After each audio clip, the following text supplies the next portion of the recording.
Right. And ఇంకొక విషయం sir, ఇప్పుడు మనకి వైజాగ్‌లో దొరికిన కంటైనర్ల విషయంలో అప్పట్లో ఎంత పెద్ద దుమారం రేగిందో మనకు తెలుసు. చాలా డ్రగ్స్ ఉన్నాయన్నారు. ఆ కంటైనర్స్ అన్నీ కూడా వైసీపీ పార్టీకి చెందిన ముఖ్య నేతలవే, ముఖ్య నాయకులవే అన్నారు. బట్ ఈ రోజు మనకి వార్తలు వస్తున్న అంశం అది ఆ కంటైనర్‌లో డ్రగ్స్ లేవు అంటూ కూడా ఒక నివేదిక బయటకొచ్చింది. ఫస్ట్ ఆఫ్ ఆల్ ఏం చెప్తారు?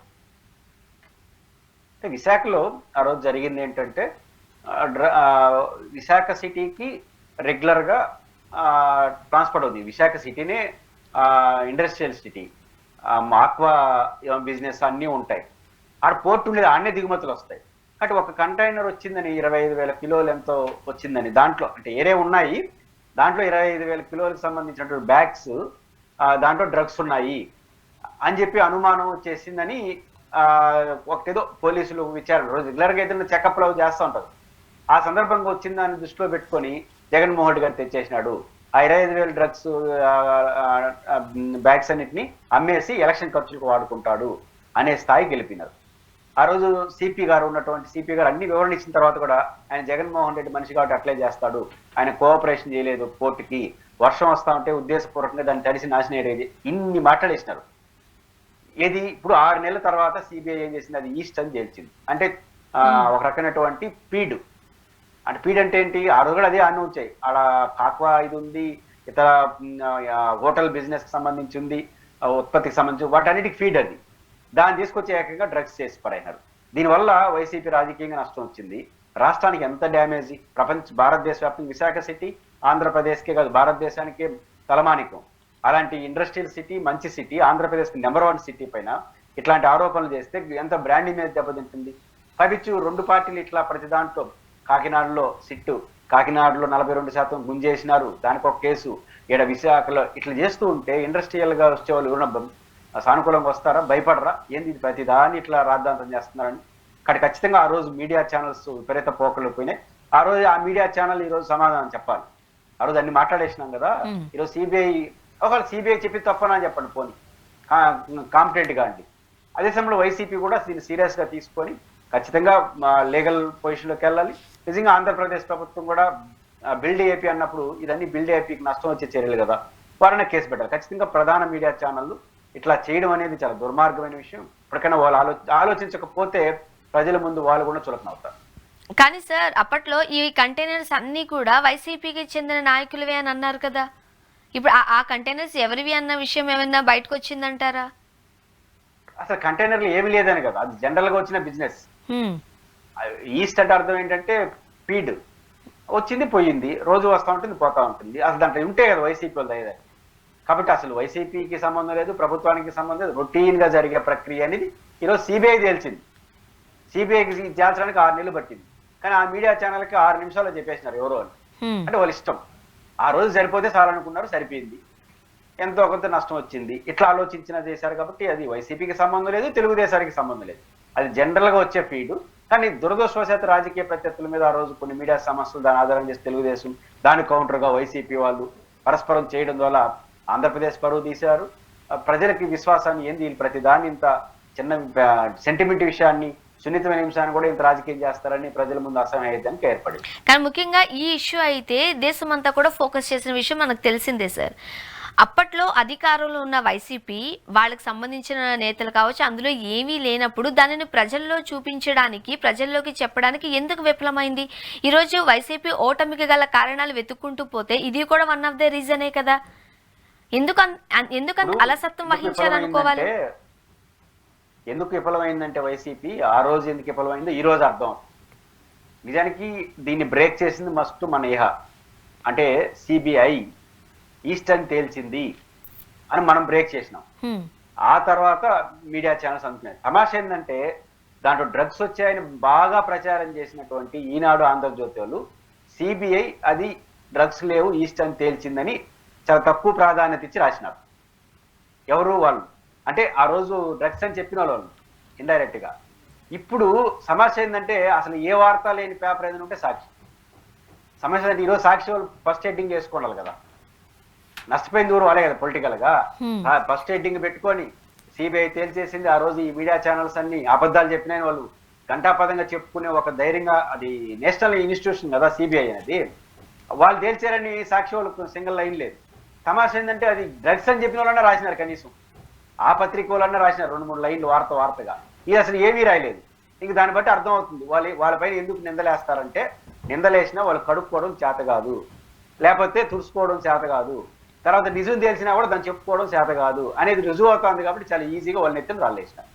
ఓకే సార్, ముఖ్యంగా ఎన్నికల ప్రచారం అప్పుడు ఏవైతే కొన్ని పెద్ద పెద్ద ఇష్యూస్కి సంబంధించి, ఇప్పుడు విమెన్ ట్రాఫికింగ్ అనేది అంత చిన్న విషయం అయితే కాదు, చాలా పెద్ద విషయం. ఓకే, ఏపీలో లక్షల కోట్లకు సంబంధించిన అప్పులు పాలు చేసేసారు అనేది కూడా చిన్న విషయం కాదు, పెద్ద విషయమే. కంటైనరు, డ్రగ్స్ అన్న విషయం కూడా చాలా బిగ్ ఇష్యూ కిందే మనం చూడాలి. ఇటువంటి అవాస్తవాలను వాస్తవాలుగా చూపించడంలో అప్పుడు ప్రతిపక్షంలో ఉన్న కూటమి సక్సెస్ అయింది, అధికారంలో ఉన్న ప్రభుత్వము దాన్ని నిగ్గు తేల్చలేకపోయింది.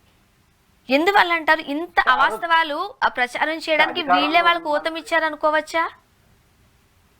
అధికారంలో ఉన్న వాళ్ళపైన విమర్శలు చాలా సులభం, ఎందుకంటే వాళ్ళు అన్నిటికీ సమాధానం చెప్పుకోవాలి. ఆరోపణ కదా, డ్రగ్స్ ఇంకా కాదని చెప్పడం కోసం చాలా స్టడీ చేయాలి. కాబట్టి సహజంగా ఈ ఇబ్బంది అధికార పార్టీ మీద ఉంటుంది. ఆ రోజున వైసీపీ ముందు వైసీపీకి ఉన్న సహజ బలహీనత ఏంటంటే అది ప్రొఫెషనల్ పొలిటికల్ పార్టీ కాదు. వాళ్ళ బలహీనతలు ఆ సాక్షికి వాళ్ళ మీడియా ఛానల్స్ కూడా వచ్చేసినాయి. ఇప్పుడు ఉదాహరణ, ఇప్పుడు విజయసాయి రెడ్డి గారు దీని మీద పెట్టచ్చు ప్రెస్ మీట్. ఇప్పుడు చంద్రబాబు నాయుడు గారు జైలుకి పంపిస్తాను ఏదేదో మాట్లాడినారు కదా, విజయసాయి రెడ్డి గారు ఆ పార్టీ స్పోక్స్ పర్సన్స్ బయటకు వచ్చి మాట్లాడాలి కదా, సమాధానం చెప్పండి అయ్యా, డ్రగ్స్ లేదని చెప్పి ఈరోజు సిబిఐ తెలిసింది, సిబిఐ సెంట్రల్ గవర్నమెంట్ ఇది, ఈరోజు క్షమాపణలు చెప్పండి, అవసరం దొరికిన శిక్షించండి అని ఏ వైసీపీ నాయకుడిని ప్రెస్ మీట్ పెట్టాడా? ఎందుకు పెట్టలేదంటే ఆ ప్రాధాన్యత అంటే వాళ్ళకి ఆ ప్రొఫెషనలిజం లేదు. కాబట్టి నేను స్వర్ణ గారిని ఎందుకు టార్గెట్ చేయగలనంటే, నాకు మీలో బలహీనత కల్పిస్తే టార్గెట్ చేయండి, మీరేమన్నారు అప్పుడు నేను టార్గెట్ చేస్తూనే ఉంటాను. ఆన్సర్ చేయకపోయినా, ఆన్సర్ చేయడం చేత కాకపోయినా చేస్తారు. ఇప్పుడు వైసీపీ వాళ్ళకి ఆన్సర్ చేయలేరు, ఆన్సర్ చేత కాదు. ఇప్పుడు బెస్ట్ ఎగ్జాంపుల్ అదే కదా, ఎవరైతే తప్పుడు ఆరోపణలు చేశారో వాళ్ళు కనీసం 4 లైన్లైనా పెట్టినారు, ఏమనుకుంటారు వార్తగా. వీళ్ళు అసలు ఈరోజు దాన్ని పెద్ద ఎత్తున ప్రచారంలో పెట్టాలి కదా, సాక్షి వైసీపీ ప్రెస్ మీట్లు పెట్టాలి కదా, దీనికి సమాధానం చెప్పండి అని ఎవరు చెప్పినారు? ప్రశాంతంగా ఉన్నారు. మనలాంటి యూట్యూబ్ ఛానల్స్ వాటిలో చెప్పుకొచ్చాం, అది ప్రపంచానికి తెలుసు, లేకపోతే ప్రపంచానికి మనం చెప్పకపోతే ప్రపంచానికి కూడా తెలుసు ఇట్లాంటి ఒక వార్త వచ్చింది. కాబట్టి ఇట్లాంటి పరిస్థితులు ఆ ప్రత్యక్ష ఉన్నప్పుడు ఎవరైనా రాళ్ళేస్తాడు. ఇంకా వాళ్ళు వేయించుకునే ఓపిక వాళ్ళకుంటే మనం చేయగలిగింది ఏం లేదు. అండ్ సరే, రాయచోటిలో జరిగిన మత ఘర్షణల గురించి మనం సోషల్ మీడియాలోనే చూస్తున్నాం తప్ప, మనం చూసినట్లయితే శాటిలైట్ ఛానల్లో పెద్దగా ఎక్కడ ఏమి కవర్ చేసినట్టు కనిపించడం లేదు. ఫస్ట్ ఆఫ్ ఆల్ ఎందువల్ల అంటారు? అంటే శాటిలైట్ ఛానల్స్ లో కానీ ఎవరైనా సరే ఘటనగా చుట్టూ ఇది రాయచోటు అనేది హిందూ ముస్లిమ్స్ ఇద్దరు సమంగా ఉండే ప్రాంతం, సెన్సిటివ్ ప్రాంతం. కాబట్టి అక్కడ నిజానికి ఎవరైనా సరే అదుపు తప్పు ప్రవర్తించుంటే వారిపైన కఠినమైన చర్యలు తీసుకోవాలి. ఎందుకంటే మళ్ళీ స్ప్రెడ్ అవుతుంది.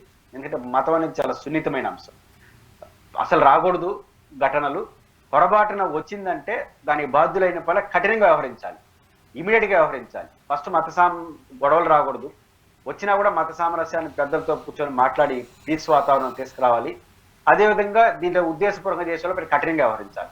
ఇట్లాంటి సెన్సిటివ్ పార్ట్లో రాజకీయాలు చేయకూడదు, వివాదం చేయకూడదు. ఖచ్చితంగా మీడియా కూడా దానికి ప్రోత్సహించే పద్ధతిలో వాడుతున్నారు. కాబట్టి రాయచోటి ఘటనైనా ఇంకోటైనా సెన్సిటివ్, బట్ దీంతో సెన్సిటివ్ మన ప్రధాన మీడియా స్రవంతికి ఇవేం కాదు కదా. ఏదైనా దాంట్లో అవకాశం ఉంటే అగ్గిలేజ్ చేసి దీనికి వాళ్ళ కారణం దానికి వీళ్ళ కారణం అనే వార్త అయితే బాగా వేస్తారు. ఇది సెన్సిటివ్ గా బాధ్యతాయుతమైన పాత్ర పోషించడానికి ఎవరు సిద్ధపడరు. కాబట్టి అదే దాన్ని అగ్గిరేసి దీని వెనకాల జగన్ ఉన్నాడు, దాని వెనకాల ఆయన ఉన్నాడు అని చెప్పి వార్త అయితే బ్రహ్మాండంగా రాస్తాడు. ఇట్లాంటి ఏ లాభం లేని రాజకీయ వార్త అయితే అసలు పట్టించుకోదు. కాబట్టి అట్లాంటివి ఉంటాయి, దురదృష్టం అది. కానీ రాయచోటిలో అట్లాంటి ఘటనలు జరుగుండవద్దు, జరుగుంటే కూడా పీస్ వాతావరణం. ఎందుకంటే రాయచోటు అనేది హిందూ ముస్లిం సమంగా ఉన్న ప్రాంతం, మంచి వాతావరణం, ఎంత ప్రాంతంలో ఏ రోజు గొడవలు లేవు. ఆ వాతావరణం కొనసాగించాలి, అక్కడ జరిగే ఘటన ఇంకో ప్రాంతానికి విస్తరించకుండా జాగ్రత్త తీసుకోవాలి. ఇప్పుడు సనాతన ధర్మాన్ని భుజానకేసుకుని పవన్ కళ్యాణ్ గారు ముందుకు వెళుతున్న నేపథ్యంలో దీనికి సంబంధించి ఒక్క మాట కూడా మాట్లాడలేదు. అండ్ కడప జిల్లా పర్యటనకు కూడా వెళ్లే ఆలోచనలో ఉన్నట్లుగా తెలుస్తుంది, కానీ ముఖ్యంగా ఈ సంఘటనకి సంబంధించి అయితే ఎవరు నోరు మెదపడం లేదు. సరే, ఆయన ఒక రకంగా మాట్లాడకపోవడం మంచిది. ఆడబోయేసి ఎవడో ఒకరిని తిట్టి ఆ మతం ఇట్లా ఈ మతం అట్లా అని. ఆయన సనాతన ధర్మం ఎవడు? సనాతన ధర్మాన్ని ఆయనే పాటించడు. కాబట్టి సనాతన ధర్మాన్ని పాటించిన ఆయన సనాతన ధర్మం ఏం చేస్తాడు? ఇప్పుడు సనాతన ధర్మాన్ని పాటించేటుకుంటే ఆయన ఏం చేసి ఉండాలి? నేరుగా సిబిఐ దగ్గరకు పోయి ఉండాలి. ఇప్పుడు సిబిఐ వాళ్ళు ఒక టర్మ్ తిరుమలకు వచ్చి పోయినారు, పరిశీలించుకుని ఇమీడియట్ గా వాళ్ళ దగ్గరకు వచ్చి ఉండాలి. వచ్చి ఆయన ఏదో చెప్పాడు కదా, అయోధ్యకి 1,00,000 లడ్లు ఆవు కొవ్వుతో వాడికి అప్లై చేశారని తెలిసినట్టుగా మాట్లాడినాడు. ఇప్పుడు ఆ సిబిఐ చెప్పాలి, ఇది నాకున్న సమాచారం, ఇంకా బాగా విచారణ చేసి తొందరగా తేల్చారని చెప్పాలి. అసలు ఆ రోజు అయినాడు సిబిఐ చేసిన మరుసటి నుంచి దాన్ని పట్టించుకోవడం మానే. మళ్ళీ ఆడపోయి జైలున్నాడు, ఎక్కడ మహారాష్ట్రలో పోయి ఆడ సనాతన ధర్మం అన్నాడు. అక్కడన్నా ఉన్నాడా అంటే మళ్ళీ పోయి బంగ్లాదేశ్లో హిందూ ముస్లిం సమస్య చెప్పాడు. ఆ తిరుమల శ్రీవారులను మర్చిపోయాడు. మరి సనాతన ధర్మానికి ఇంత నష్టం జరిగినప్పుడు దీని ఎందుకు పట్టించుకోవాలా? అంటే సనాతన ధర్మం విషయంలో పవన్ కళ్యాణ్ గారిది రాజకీయ సనాతన ధర్మమే తప్ప హిందూ సనాతన ధర్మం కాదు. అండ్ సార్ ఫైనల్ గా చెప్పండి, రాష్ట్రంలో ఇన్ని విషయాలు జరుగుతూ ఉన్నాయి, ఏదైనా ఒక సంఘటన వచ్చింది అని అంటే జగన్మోహన్ రెడ్డి గారు నేరుగా మధ్యాహ్నం పూట ప్రెస్ మీట్ ఏర్పాటు చేస్తున్నారు. తను ఏం చెప్పదలుచుకున్నా సరే మీడియా ముఖంగా తెలియజేస్తూ ఉన్నారు. మరి వీటన్నిటికీ సంబంధించి ఒక ప్రెస్ మీట్ పెట్టే అవకాశాలు ఉన్నాయంటారా? స్పందించే అవకాశాలు అట్లీస్ట్ మాజీ ముఖ్యమంత్రిగానైనా లేకపోతే ప్రతిపక్ష హోదాలో ఉన్నందుకైనా మాట్లాడతారని అనుకోవచ్చా? ఖచ్చితంగా ఈయన ఫ్రీక్వెన్సీగా ఆయన అవసరం, ఆయన ప్రాధాన్యత ఉన్న వాటి బట్టి స్పందిస్తూనే ఉంటాడు. ఈ మధ్య రెగ్యులర్ గా వస్తున్నాడు. దాని ప్రాధాన్యత తనే చెప్పడం ప్రాధాన్యత అంశం అనుకుంటే ఖచ్చితంగా ఆయన స్పందిస్తాడు. ఆయన స్పందిస్తాడా, ఆయన పార్టీ ప్రతినిధులు స్పందిస్తాడనేది ఆ పార్టీ ఇష్టం, కానీ మళ్ళీ ఆయన ప్రాపర్ గానే స్పందించే అలవాటు ఉంటుంది. చూడాలి సార్ ఏం జరగబోతుంది.